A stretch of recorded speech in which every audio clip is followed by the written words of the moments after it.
My wife had a little affair with her boss, and all the time she thought I didn't know anything. She was wrong. While she was spending time with her lover, I was preparing a plan for retaliation. I'm not a vindictive person, but when it comes to my family, alas, there's no stopping me. Last July, I made the painful discovery of my wife's infidelity, and since then I've been enduring unimaginable anguish. I never had an inkling. Initially, I couldn't fathom that my wife would betray me in such a way. Throughout our 8-year marriage, I was blissfully happy. Renowned psychiatrist Elizabeth Kubler-Ross proposed that when confronted with the prospect of death or another profound tragedy, individuals undergo a sequence of emotional stages: denial, anger, bargaining, depression, and acceptance. I recalled learning about this in a psychology lecture during college. Denial marks the onset, and I was firmly entrenched in it. If Mary was indeed unfaithful, it spelled the end of our marriage. Yet I struggled to accept this reality. I pondered whether I would traverse all the stages of grief for the demise of our love, and whether upon reaching acceptance, the pain and heartache would linger indefinitely. In college, I crossed paths with Mary. While pursuing computer science, I found myself obliged to enroll in an English class as part of the general education curriculum. Initially, I harbored little enthusiasm for delving into the works of ancient poets and authors. My mind seemed occupied solely with computer code and social events. As a stereotypical computer enthusiast, I was tall and somewhat awkward. Academically, I was average, never excelling in sports or extracurricular activities. However, my forte lay in computers, rendering me a recognizable figure among peers, albeit one whose name often escaped their memory. My romantic history was limited to brief encounters with Pauline French after high school graduation. It seemed she took pity on me, and we spent a couple of months together before she moved on. Subsequently, my fellow computer enthusiasts and I regaled each other with tales of prowess in matters of love, imagining scenarios with classmates we admired. Meeting Mary was a turning point in my life. Sitting beside her in English class, I found myself captivated by her deep hazel eyes. I couldn't look away, lost in their depths throughout the entire lesson. It wasn't until she was leaving that I finally took in the rest of her features. Mary had shoulder-length blonde hair with a subtle curl, a cute button nose, and lips that always seemed to curve upward. Though not as tall as me, I estimated her height at around 5'7". While I wasn't particularly experienced in assessing such things, I couldn't help but notice how well she filled out her shirt. Her lower half was encased in snug jeans that accentuated her figure perfectly. To me, she was flawless. From then on, I made a conscious effort to sit next to her every day. After a month, she initiated a conversation, noticing my calculus books and asking if I could tutor her in college algebra, a subject she was struggling with and needed to pass to graduate. I would have agreed to anything she asked. We started meeting in the library on Tuesdays and Thursdays after class for study sessions. Despite my attempts to stay focused, having the most beautiful girl by my side turned my brain to mush. Somehow, though, it seemed to work, as Mary ended up scoring a B on her midterm test, much to her delight. When she found out, she couldn't contain her joy, jumping up and down and enveloping me in a hug. The sensation of her kissing my cheek made me feel like I was in paradise. Then, I said something completely unexpected for me. "Would you like to catch a movie on Friday?" "Sure, what time?" "Wait, what?" I stumbled. I said yes, dummy. I practically floated back to my dorm room. The following week felt like a blur. I even went shopping for a new pair of Dockers and a polo shirt. My geeky friends teased me endlessly, but I took it in stride. I was eagerly anticipating the minutes until our date. Somehow I made it to Friday night. Our first date was to see the latest Halloween movie. Not exactly highbrow entertainment. It was your typical slasher flick with gore, dismemberments, and cliched characters. I thought she might cling to me out of fear, but she didn't seem too fazed. Nonetheless, we had a blast. Mary and I whispered about who would be the next victim on screen, and more often than not, she was right. Later, I got a quick goodnight kiss on her doorstep. During our fourth date, she welcomed me into her dorm room, and we awkwardly expressed our love physically. It seemed to have left a positive impression on her because she invited me back after our subsequent date. From then on, we transitioned into a relationship. Surprisingly, we shared many interests. We enjoyed the same movies, read similar books, and had a mutual love for certain foods. After a few months, I found myself deeply in love. As finals approached, I was convinced she felt the same way about me. We were happy. Just before the Christmas break, as we lay in her bed, I confessed my love for her, telling her she was the best thing that ever happened to me. She smiled and reciprocated, saying, "I love you too." Life felt perfect. Despite not having any classes together in the spring semester, we continued studying together in the library every day after classes. Resuming where we left off after the break, our love only grew stronger each passing week. We spent spring break together, renting a cabin by the lake. Although I had plans for hiking and fishing, we ended up staying inside the cabin the entire week.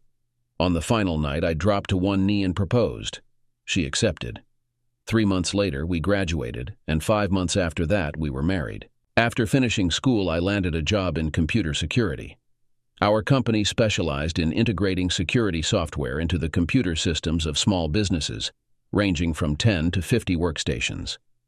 My responsibility involved writing code to facilitate communication between different systems. My supervisor was Bob. Bob established the company a decade ago with just 2 employees. Through several mergers and acquisitions, the company expanded to around 50 employees and flourished. Bob was not only a competent boss, but also a valuable mentor. About 5 years into my tenure, Bob received an offer to sell the company. He explained that a prominent venture capital firm in the city sought our foothold in the small business market to complement their larger computer division. The financial incentives were too enticing to decline, so he sold the company. However, he remained as the manager, ensuring that all of us retained our positions. The transition was smooth, with minimal disruption to our work routine. We seldom encountered the new owners, and Bob continued to oversee operations according to his established methods. Soon after graduating, Mary secured a job as the office manager for Dr. Hubert, a dentist. Her supervisor was a genial elderly dentist who resembled the archetype of the absent-minded professor, complete with the comical spectacle of constantly searching for his glasses. Despite his perpetually bewildered demeanor, Dr. Hubert possessed exceptional dental skills, attracting patients from afar due to his reputation for excellence in dentistry, provided they managed to secure an appointment. When Mary started working there, the office was in disarray. Bills went unpaid, files were misplaced, and the billing systems were outdated. It was chaos.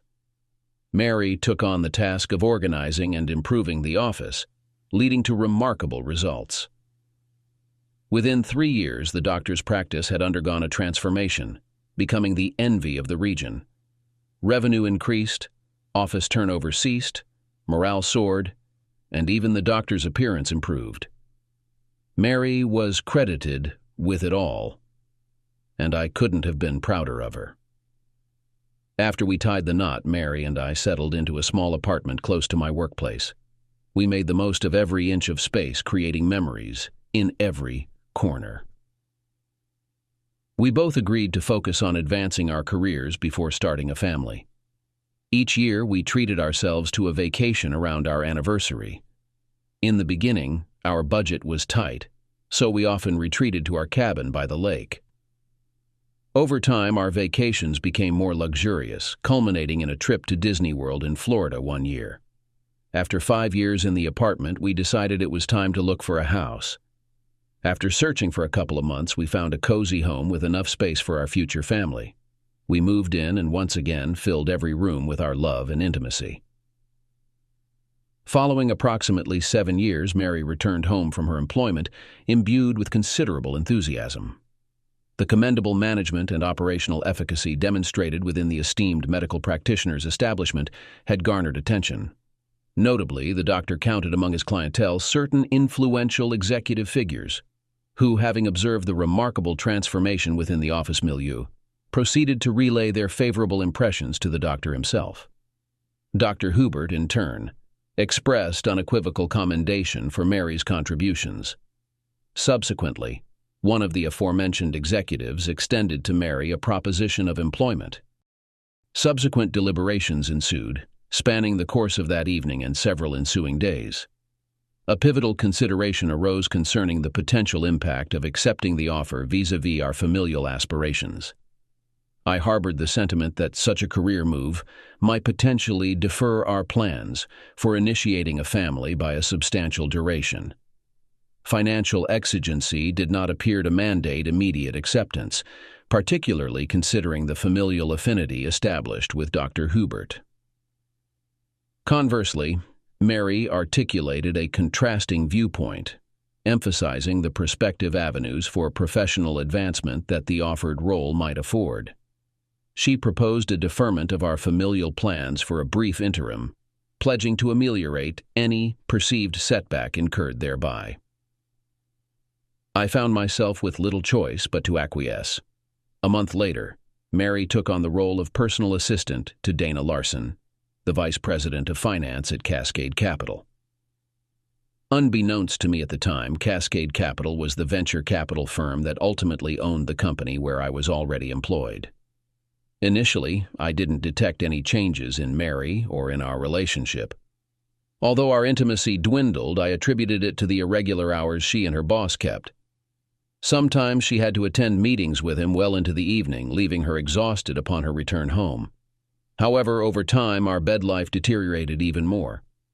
Despite my attempts to reconnect with Mary, she rebuffed all of my advances. I don't recall us being intimate for the 2 months leading up to the awards dinner. The notion of her being unfaithful was so foreign to me that it never even crossed my mind. I discovered that Mary was having an affair with her boss on the day of her company's annual awards dinner. I couldn't bring myself to believe it. Every year, her company hosts a dinner to celebrate the previous year's achievements and acknowledge key figures. We had been invited to attend. As we were getting ready to leave, I still struggled to accept that Mary was being unfaithful. I mentally reviewed the past few months but couldn't recall any signs. Our love for each other was deep. I trusted her completely and never doubted her loyalty. In hindsight, I realize I might have been blinded by love. I needed concrete evidence of Mary's infidelity, something I could witness with my own eyes. So I pushed aside my doubts and focused on getting ready for the dinner. I observed Mary closely as she prepared, taking note of every detail, her outfit, makeup, even her choice of lingerie. During the drive, I remained mostly silent. Mary was excited because her boss, Mr. Larson, was receiving an award, perhaps for highest profits or maybe for most affairs. If the rumors were true, my anger would undoubtedly surface soon. However, I knew I needed to remain composed to gather the truth. In that moment, I understood how Bruce Banner must have felt. We arrived precisely on schedule, following Mary's meticulous planning. Upon arrival, Mary immediately attended to ensuring everything was running smoothly, leaving me to observe. After about 15 minutes, he entered, accompanied by his stunning wife. Why did he require Mary's assistance when he had such a gem waiting for him at home? I made my way to the bar, ordered a drink, and studied him closely. I noticed how people flocked to him, treating him like royalty. Sycophantic behavior towards the boss. I observed his insincere smiles and his efforts to please everyone. I despised him.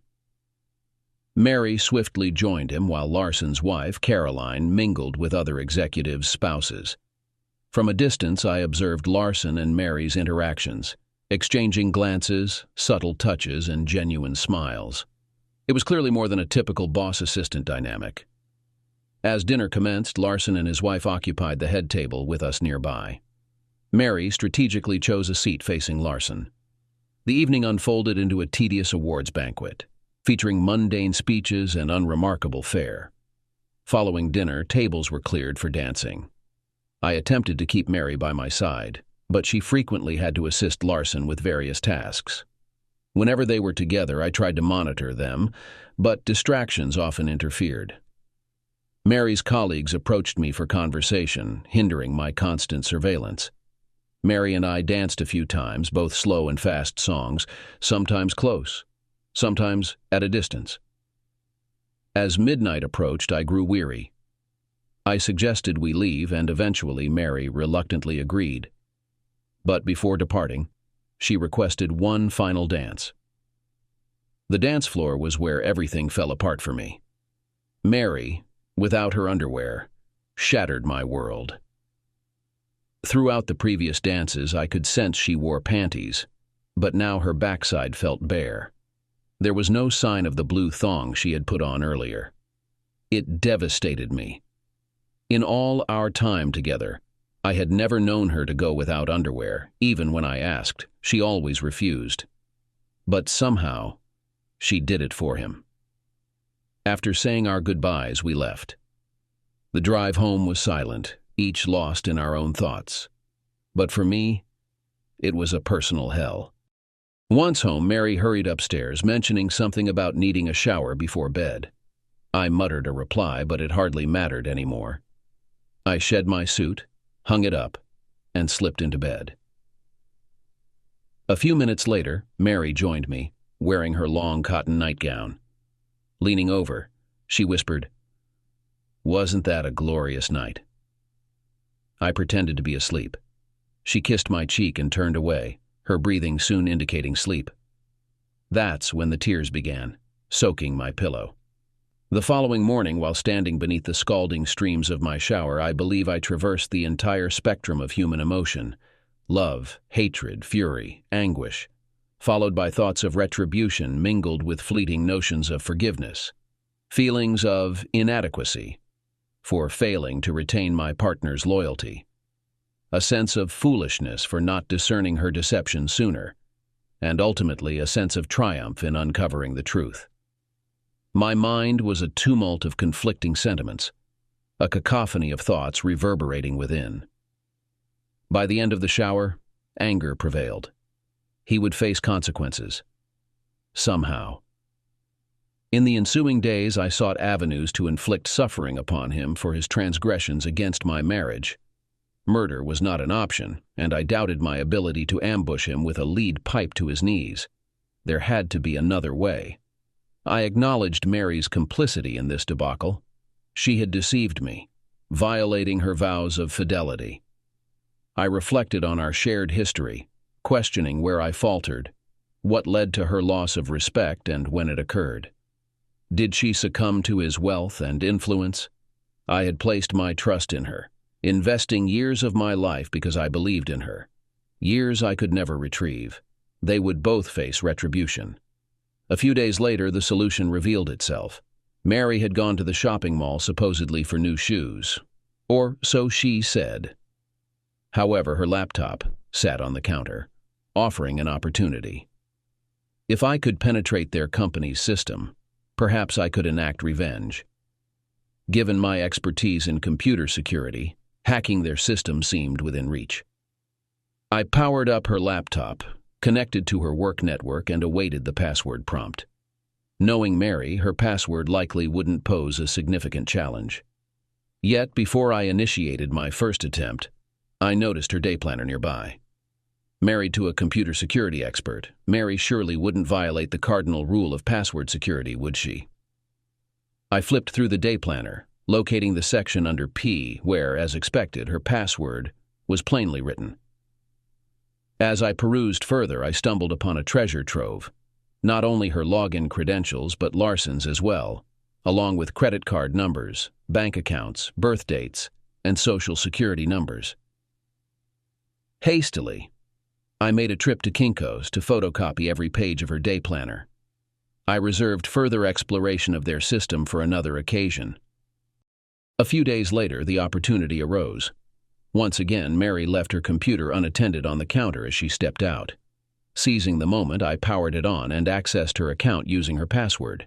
Given her position working for the vice president, She had nearly unrestricted access to the entire system, including payroll, purchasing, accounting, and much of the production systems. Navigating through the email system, I skimmed through without delving into Mary's personal correspondence. I had no desire to pry into the details of her personal affairs, especially as I was struggling just to keep my composure. I was convinced there must be a way to exact revenge hidden within this labyrinth of data. My attention turned to the accounting system, which, to my surprise, was rather rudimentary and lacked robust security measures. Perhaps therein lay the key to my payback. Similarly, a glance at the purchasing system revealed a process where invoices required approval before payment, a potential vulnerability.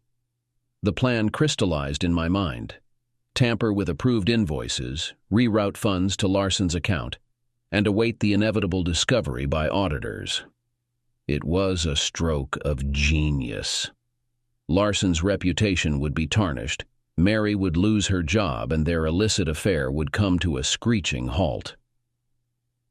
The following day, I executed my scheme meticulously. Utilizing details from Mary's day planner, I created accounts in Larson's name at 2 different downtown banks. Armed with this information, all that remained was gaining access to Mary's computer to finalize the transfer. The following day, while Mary was at the gym, I took action. I used Larson's password to log in and proceeded straight to the accounting system. There, I located an approved invoice and accessed it. This invoice included a section for a manufacturer rebate. I inputted a 3% rebate along with Larson's bank details into the bank routing field, thinking that such a small percentage wouldn't immediately raise suspicion. I repeated the process with another invoice, directing the rebate to a different bank account. After exiting the system, I poured myself a drink, opting for the good scotch this time. The first drink was a toast to my well-executed plan, while the second was to help me cope with thoughts of my failed marriage. I waited a few days, but nothing changed.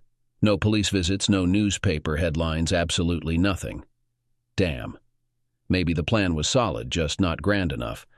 So, seizing the opportunity, I accessed Mary's computer, made a few adjustments to some more invoices, and slipped in and out swiftly. Still nothing. Perhaps raising the rebate to 4% would do the trick. The following day, I infiltrated the system again, added a 4% rebate to 2 invoices, and exited swiftly. Our home life was strained. I had ceased initiating intimacy with Mary, and she never initiated with me either. I found solace in staying up late at night, engrossed in games featuring the Bulls, Blackhawks, Bears, or any other match that was on. With cable, there was always some game to captivate me. Mary remarked on my newfound interest in sports. I explained that these games were significant and that everyone at work followed them closely. I found it incredibly difficult to even make physical contact with Mary. The idea that she had given what was once mine to someone else made me feel dizzy. After a hug or a quick kiss, I often found myself rushing to the nearest toilet, overcome with nausea. Then, things took a turn. The next day at work, Bob summoned me to his office. He explained that corporate wanted me to go to New York to update the branch office's security systems. I was puzzled. Me? Yes? They specifically requested you. They need you to fly out Monday and return Friday to update all the workstations and servers in the New York office. But Bob, that's not my job. I'd handle software updates. Why me? Bob shrugged. I don't know. I tried to explain that to them, but they insisted. It has to be you. It suddenly dawned on me. My wife's lover wanted me out of the picture for a few days, presumably for some quality time together. Resigned, I agreed. Okay, Bob, I'll go. Thanks.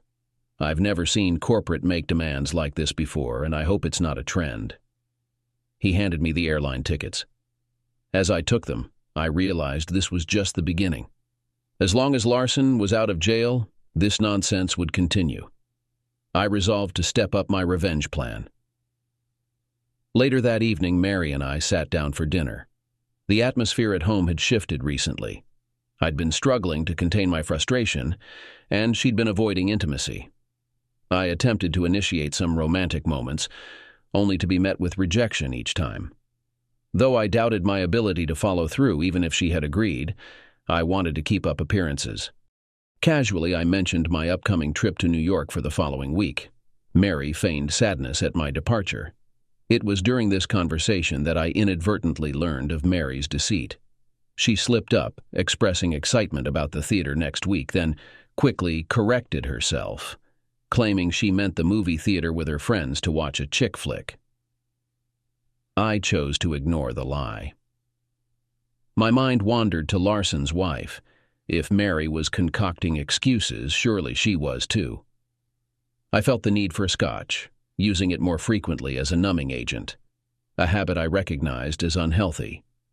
Mary's involvement in this New York charade put her in my sights. The next day I opened accounts in her name at 2 downtown banks. Before the weekend, I manipulated a few invoices online, redirecting funds to both Larson's and Mary's accounts. Their downfall was imminent. I sensed a shift within myself, a departure from the friendly persona I once portrayed. A darker side emerged, one I hadn't acknowledged before and wasn't sure I liked. Frustration crept in as I pondered why their accounting team hadn't caught on to the thefts yet. The journey to New York proved both captivating and instructive. However, the flight was unpleasant. I detest flying. Since 9/11, air travel has become burdensome due to heightened security measures, resulting in prolonged wait times and exhaustion upon arrival. This trip followed the same pattern. Upon reaching the hotel, I immediately retired to rest. The next day, I promptly tended to office matters, completing updates by 2 p.m. Yet the remainder of the trip was consumed by troubleshooting tasks, addressing issues such as worn cables, faulty graphic cards, and a malfunctioning hard drive. Ultimately, it felt like a waste of time, fueling my frustration with the affair between two individuals. Tuesday night found me confined to my hotel room, save for a brief visit to the Empire State Building, until my departure on Friday. Returning home on Friday evening, I greeted Mary with a brief kiss on the cheek before retiring to bed, sparing her the need to fabricate excuses to reject my advances. The New York trip made me reconsider my perspective on how this situation would ultimately unfold. What did I envision as the desired outcome? And what about Larson's wife, Caroline? Over the following weeks, I had a few chances to access Larson's system. I hoped the auditors would catch on soon. The amount of money involved was substantial by now. Then I was sent to Denver. Bob informed me that the New York office was pleased with my work and wanted a similar effort in Denver. Bob seemed as puzzled as I was about the assignment. Arriving in Denver, I found the same situation. I spent a couple of days on basic system security training, and the rest holed up in my hotel room. While using Mary's computer, I accessed the fraudulent bank accounts belonging to the lovers. Altogether, there was more than $1 million in them. It seemed inevitable that Mary and I would be divorcing. Then I pondered, does this money count as shared property? I chuckled inwardly. Yet, in the following days, thoughts of the money persisted. If I sued Larson, I could likely claim a substantial sum. Could I simply take this money and consider it fair? I wrestled with the implications. Would I be exchanging an unethical deed for an illegal one? Was I capable of such actions? But they had destroyed my life, emasculated me. Was I even thinking clearly? Screw it, let's go for it. A week later, they sent me to Miami. But this time, I had a plan.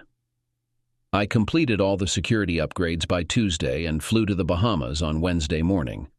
It was quite simple to open a bank account under Larson's name there.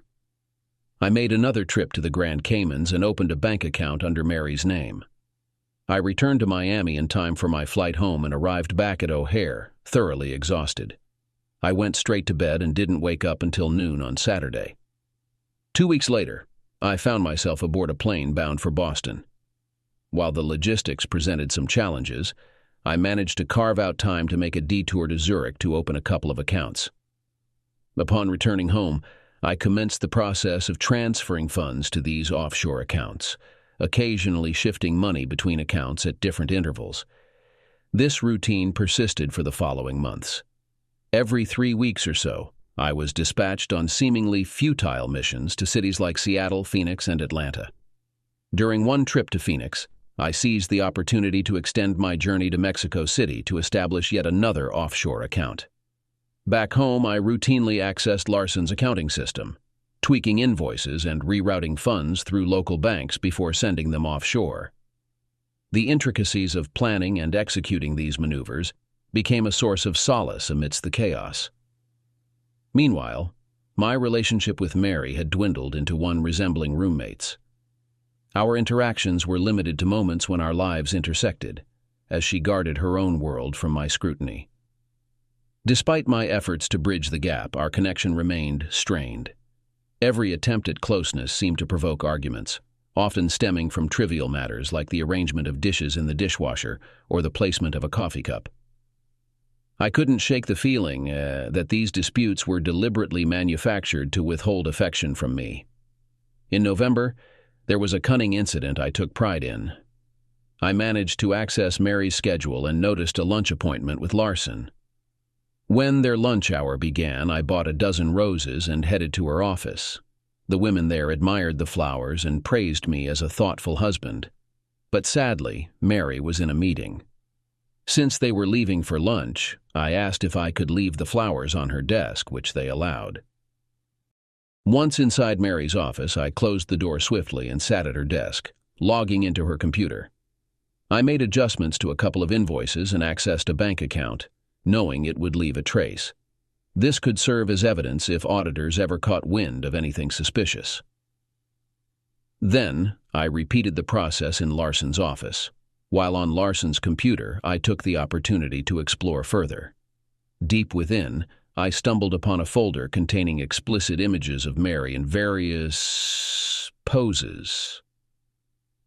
It stung, though not as intensely as it did initially when I discovered the affair. I copied the folder onto a thumb drive I always carry and left without a sound.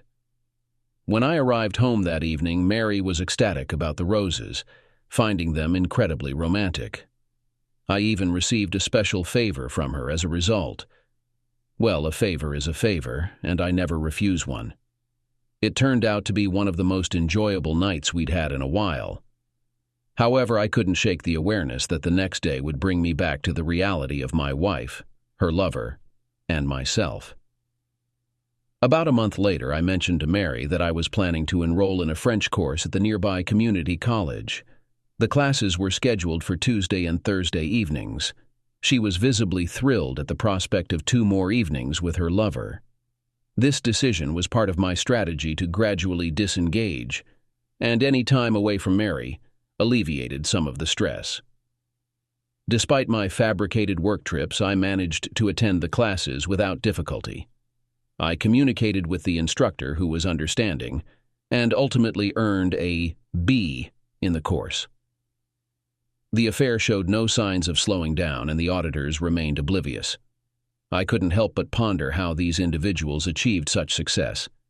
Then I recalled Fannie Mae and Freddie Mac. But that's beside the point.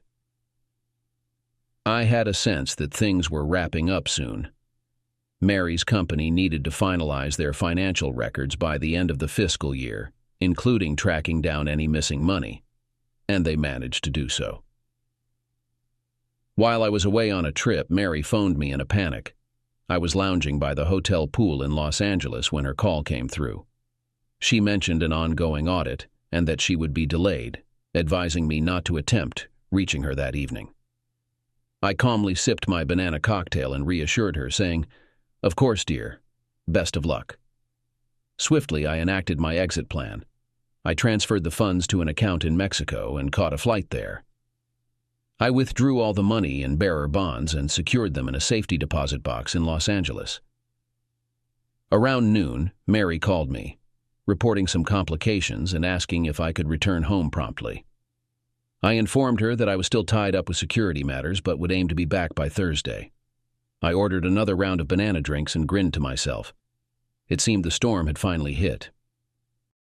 The following day, online news outlets reported their arrest. Headlines proclaimed, "High-ranking executive and lover involved in large-scale fraud." The accompanying images were unflattering. The report revealed that funds had been diverted from multiple accounts for personal use by the mistress.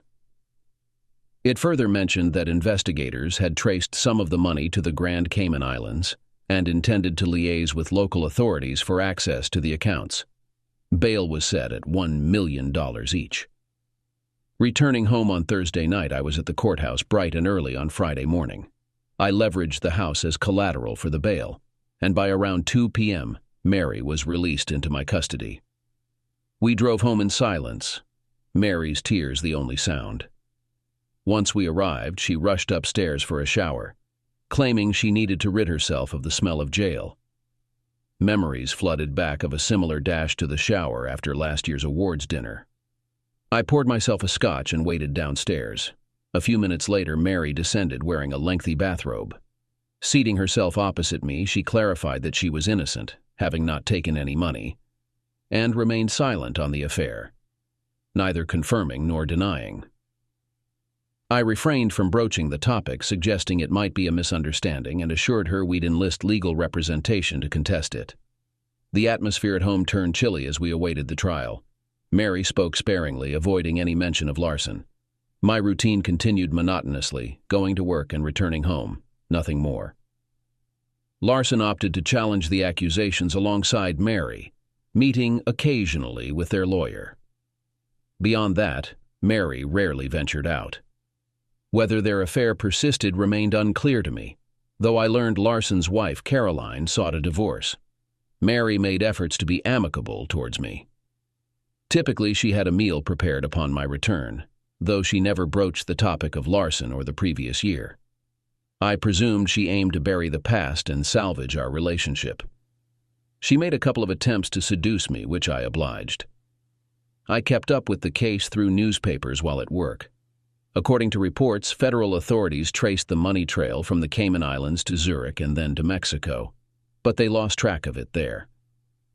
Despite their efforts, no funds had been recovered yet. I half expected the police to show up and arrest me, but so far, nothing had happened. As the trial approached, Mary made more of an effort to please me, but it was too late. I consulted a divorce lawyer and had the paperwork prepared. The trial was brief, lasting only 3 days. By then, the media had moved on to other scandals, forgetting about this one. During the trial, Mary and Larson sat at opposite ends of the defendant's table, separated by their attorneys. I attended all 3 days, listening as the auditors detailed the crime and traced the money. The prosecution built a strong case, linking transactions to Mary's and Larson's computer logins. Although the defense argued that their passwords might have been hacked, the prosecution successfully tied the transactions to their devices. It was clear they were both in trouble. The prosecution painted Larson as controlling and manipulative, while portraying Mary as a naive accomplice. I believe the jury found their arguments convincing. After 3 days, the jury withdrew to deliberate on the verdict. Mary and I located a small meeting room and sat down. I was eager to bring this to a close. I reached into my pocket and extracted the divorce papers, citing irreconcilable differences as the reason.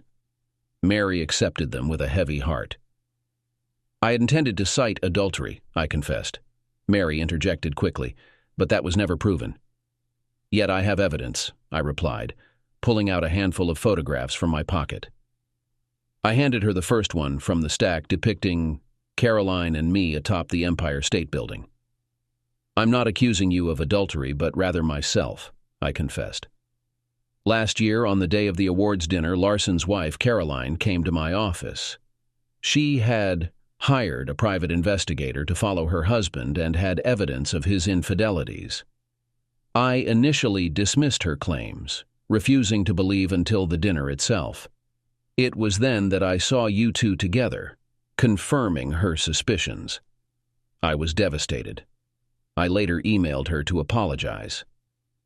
When Larson sent me to New York with you, I understood the true purpose of the trip, for you two to be together. I wondered how you managed to get Caroline out of town. To my surprise, she appeared at my hotel room door one Tuesday night. We spent the evening drinking wine, sharing our pain, and discovering the extent of Larson's deceit. Caroline revealed that your phone calls regarding my trip had been recorded by the private investigator. She volunteered to leave town to visit her mother before Larson had to concoct a reason. Our time in New York was spent mostly confined to the hotel room, apart from a visit to the Empire State Building where Caroline played the role of tour guide. Despite what you may think, Caroline and I maintained a strict boundary and did not engage in any physical contact during that time. I handed her a few additional photographs. They depicted Caroline and me in Denver. She turned up in Denver. She played some of the recordings of you and your partner, mostly the ones where he was persuading you to cut me off from intimacy. It was then that I understood why our intimate life had withered away. It was over a bottle of scotch that Caroline and I found solace in each other's arms. Caroline and I weren't in love. We were simply two lost souls brought together by the actions of our partners. Together, we attempted to mend the wounds inflicted by Larson and you. I spread out more pictures of Caroline and me taken in Seattle, Phoenix, and Boston. These images captured Caroline and me enjoying the sights and locations that Mary and I had discussed. By then, we were evolving into good friends with benefits, I remarked. Afterward, I present her with the photos from Miami, depicting Caroline in a bikini, looking stunning. Additionally, there was another girl featured in the images. That other girl you see is a close friend of Caroline's. Remember when I mentioned my fantasy of being with two girls at once? Well, let me tell you, it lived up to every expectation. Mary was devastated, tears welling up in her eyes. I felt remorseful too. If only she had confessed her indiscretions earlier. Perhaps we could have worked through it. If she had approached me long ago, expressing her desire to end our marriage for Larson, I would have been hurt, but not as shattered as I am now. I regret the entire situation. As I rose to depart, I bid, "Goodbye, Mary. I once loved you." And with that, I left. By the time the verdict was announced, I had finished packing everything. Both of them were found guilty. Since none of the money was recovered, Larson received a 7-year sentence. Mary was sentenced to 3 years in prison and 2 years of probation. My lawyer had the authority to sell the house and all its remaining contents. I instructed him to pack up all of Mary's belongings and place them in storage. The proceeds from the house were to be placed in an escrow account for Mary, along with half of the savings. I was on a plane to France by midnight. As I sat on my balcony overlooking the Côte d'Azur, I could see the beach from my vantage point. Although I was 3 blocks away, I walked there almost every day. As I sat, enjoying a fine bottle of Côte du Rhône wine, I reflected on that particular year. After relocating to the south of France, I hadn't returned to the States for over a year, not since the verdict. There had been no contact with Mary. I found myself becoming a solitary figure here in my chateau. I refer to it as such, though it's really just a modest house. Still, it belongs to me.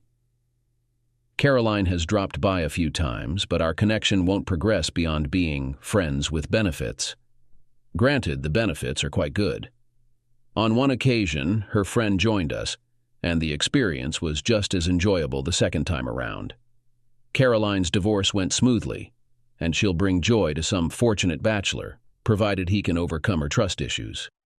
She was aware of my plan to settle things with Larson and Mary, and she found it fitting for both of them. Content with her life, she's moving forward. As for me, I have my own challenges. Though I don't need to work due to my ill-gotten gains, I've started a small online business. I develop software for system integration, similar to what I did for Bob. I can manage it all remotely. I've secured a few contracts, keeping me occupied. Even received an email from Bob, who acknowledged my work and offered to refer some clients. I expressed my gratitude.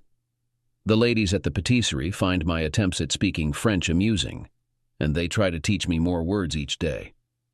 I reckon I'll have it mastered by the time I'm a century old. I've made progress in coping with Mary's betrayal and our divorce, but I'm struggling more to rationalize my own choices. I recall studying a case during my college psychology class. It detailed the disappearance of a husband who resurfaced years later.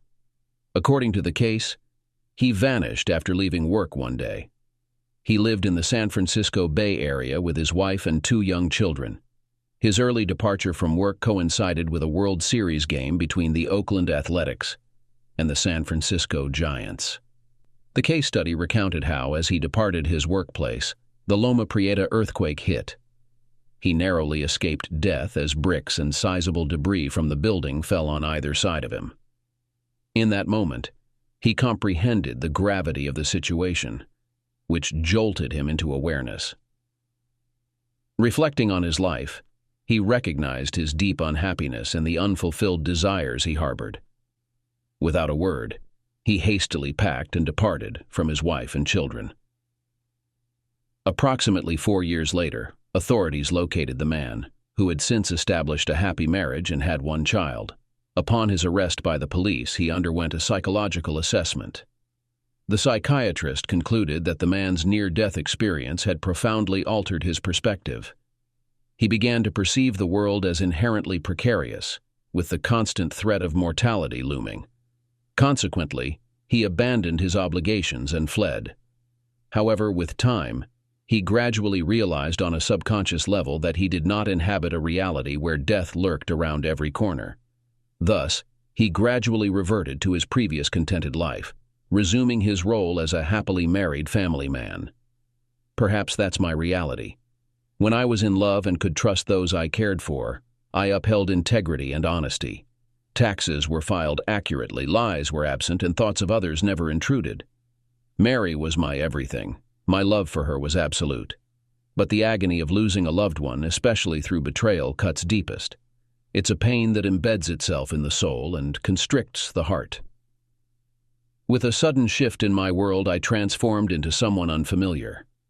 I'm not pleased that this version of me exists within. Ahead, I face decisions. Do I remain isolated, shielding my soul from the darker aspects within? Or do I cautiously allow others back in, gradually reintroducing the better side of myself to the world? The answer eludes me. However, that little blonde girl at the patisserie does catch my eye.